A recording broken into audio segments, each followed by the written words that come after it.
जय सन्यासी बाबा, जय बागेश्वर धाम। एक बार फिर हम उपस्थित हैं बागेश्वर धाम की नई अपडेट लेकर।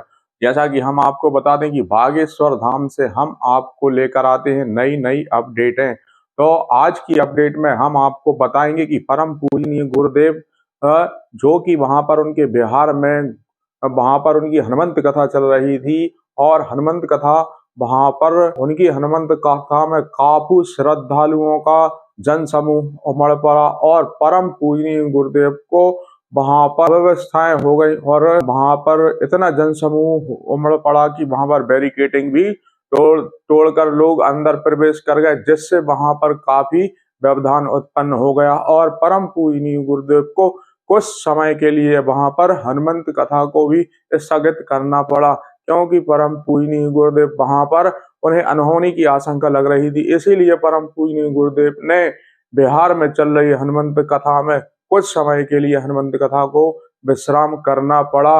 और परम पूजनीय गुरुदेव जो कि देश विदेश हर जगह आज वहां पर प्रसिद्धि पा रहे हैं, और जहां पर वह गुरुदेव पहुंचते वहां पर लाखों की संख्या में श्रद्धालु लोग पहुंच जाते हैं।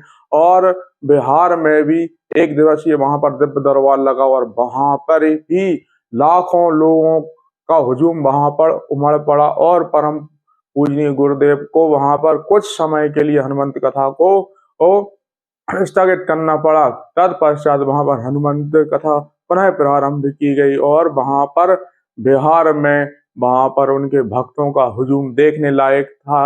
और वहां पर सनातन विरोधी जो भी लोग थे वह इस जनता जनार्दन को देखकर सन्न रह गए। और परम पूजनीय गुरुदेव की इस तरीके से वहां पर 5 दिवसीय हनुमंत कथा संपन्न हुई। और उसके बाद परम पूजनीय गुरुदेव वहां से सीधे महाराष्ट्र पहुंचे। आखिर परम पूजनीय गुरुदेव को महाराष्ट्र क्यों जाना पड़ा? आखिर महाराष्ट्र में ऐसा क्या था जो वहां पर बिहार की हनुमंत कथा विश्राम करने के बाद सीधे महाराष्ट्र पहुंचे? और महाराष्ट्र में भी उन्होंने वहां पर वह दरबार में और कथा में वहां पर हिंदू राष्ट्र की गर्जना की और सभी हिंदुओं को एकजुट रहने की बात कही, और कहा कि यदि हमारे लिए हमारे देश को हिंदू राष्ट्र घोषित करना है तो सभी को एकजुट रहना होगा और ऊंच नीच का भेदभाव मिटाना होगा, तभी हम अपने देश को हिंदू राष्ट्र घोषित कर सकते हैं।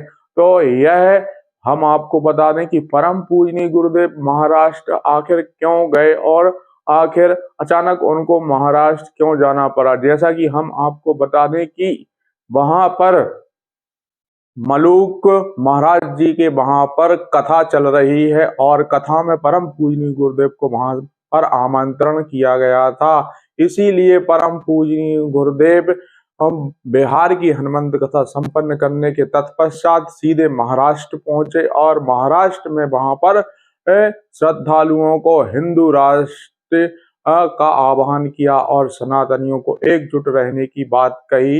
इस तरीके से परम पूजनीय गुरुदेव महाराष्ट्र पहुंचे पंडित मलूक महाराज जी की कथा में। और हम आपको बता दें कि बागेश्वर धाम में यानी कि 12 मार्च से लेकर 16 मार्च तक बागेश्वर धाम में होली महोत्सव का कार्यक्रम रखा गया है, जिसमें आप सभी लोग सादर आमंत्रित हैं। और बड़े ही धूमधाम के साथ में बागेश्वर धाम में यह होली मिलन महोत्सव का कार्यक्रम मनाया जाएगा और वहां पर काफी इसकी तैयारियां भी कर ली गई हैं। और वहां पर परम पूजनीय गुरुदेव 12 से लेकर 16 मार्च तक वहां पर दिव्य दरबार भी लगेगा, जहां पर पुरानी पेशी और नए पर्चे भी बनाए जाएंगे। तो यह थी बागेश्वर धाम की नई अपडेट, और नई अपडेट के साथ फिर हम पुनः उपस्थित हों। तब तक के लिए जय सन्यासी बाबा, जय बागेश्वर धाम।